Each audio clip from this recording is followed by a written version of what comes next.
Have you ever been to an ultra-conservative version of Comic-Con? We did. My name is Lucas Berti, and today we are going to show you what we saw at the CPAC Brazil 2022 and what its mood could indicate about the far-right strategy for this year's elections. The Conservative Political Action Conference, CPAC, is a yearly political conference created in the 1970s by the American Conservative Union. The CPAC was first brought to Brazil in 2019 by Congressman Eduardo Bolsonaro, the president's third eldest son and the international face of Bolsonarism.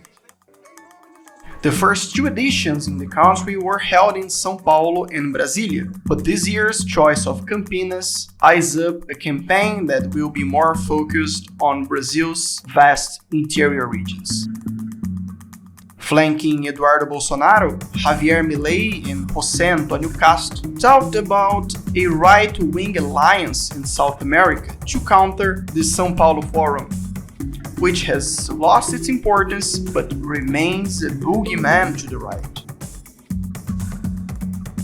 While past editions of CPAC Brazil were festive, akin to a far-right comic book convention, this year was different, with a palpable fear among attendees that Brazil's left could be about to return to power.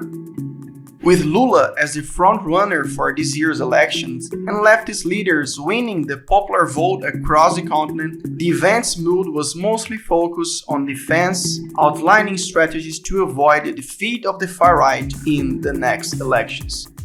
Supporters of Jair Bolsonaro are praying for turning fortunes, which many believe will come on September 7, which marks the 200th anniversary of Brazil's independence from Portugal.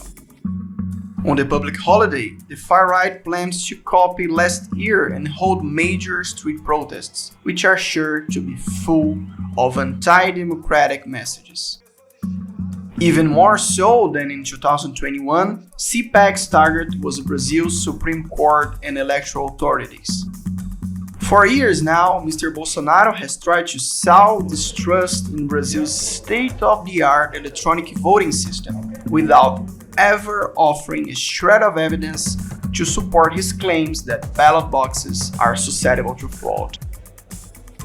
Tarcísio de Freitas, Bolsonaro's choice in the race for São Paulo's state government, also asked the crowd in attendance for help, recruiting them for a push to share positive news about the Bolsonaro government.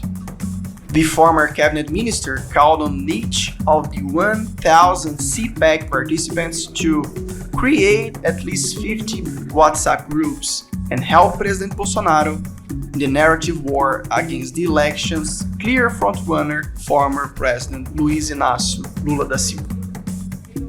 Want to dig deeper? Read the full story at Brazilian.report.